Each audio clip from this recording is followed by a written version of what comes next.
All right, good morning, Tuesday and Thursday cohort. Today is Wednesday, October 7th, and you should be at home.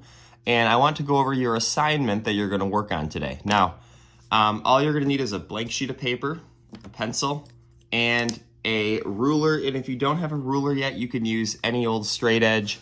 Here's a coaster I could use, just something with a nice straight edge. And what I'm going to start doing is I'm going to start by drawing 12 lines. Now, they can be, you don't have to write this information up here, but they can be in all sorts of different directions. They can intersect one another. There's 3. There's 4, 5, and you can rotate your paper. 6, 7, 8. Let's see, we'll go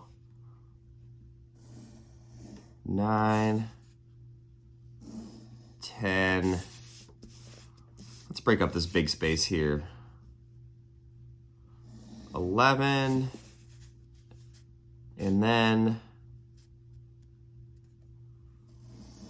12. And if you want to add a couple more, you can, but here's what I'd like you to try to do now. So now that you've broken these, you've drawn these lines, you've got these individual shapes. You can see it's closed in. Here's a shape, there's a shape, there's a shape, there's a shape, there's a shape. Now, if it's open like this, that's not a shape. So if you want to end up closing some of these up, you can do that. But what I'd like you to do is shade each of these individual shapes in a unique way. So what I mean by that is, let's just start with this little shape right here. You could shade it from dark to light. So you could actually start in this little corner and start nice and dark. And as you work your way towards the other side of the shape, you can start lightening it up.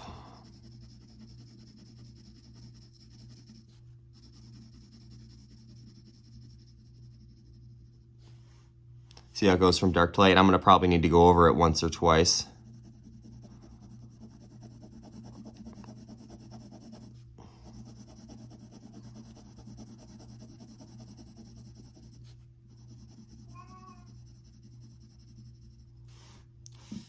So I can also then kind of clean up the edges a little bit, try to match the value that I created with my pencil.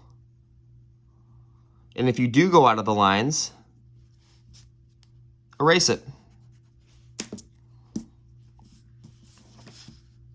So let's kind of finish this one right here.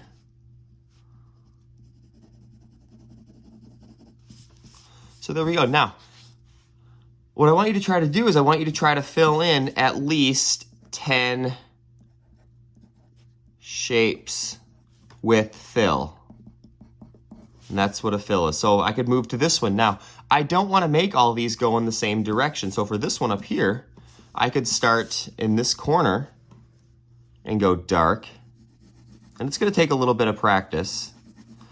And remember, you can kind of use that whole concept of layering that we talked about yesterday. Like I can start really, really light. And I know I'm going to end up really light over here.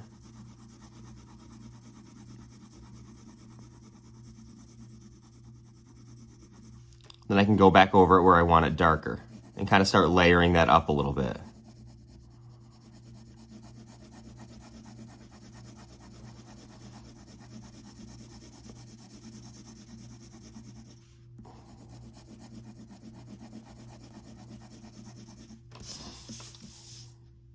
So you can see I've got 2 unique shapes shaded in different directions. A couple different ways you could do that.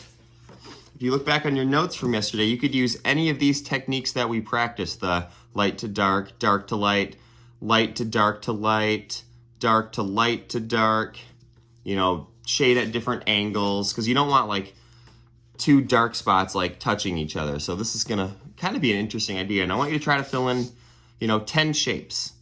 And if you only have 9 and you need to add another one with your ruler, go right ahead. Remember, the bigger you make the shapes, the more work it's going to be and the more challenging it's going to be. So you don't need to make your shapes ginormous. And then when you're done, you're going to take a photo of it and submit it on to Canvas. So I will be having the information posted as well. 12 lines, 10 shapes, shade 10 of those shapes, however you see fit, reflecting back on the practice we did in class yesterday. And if you have any questions, send Mr. Erdmans an email. Good luck, and I'm excited to see what you come up with.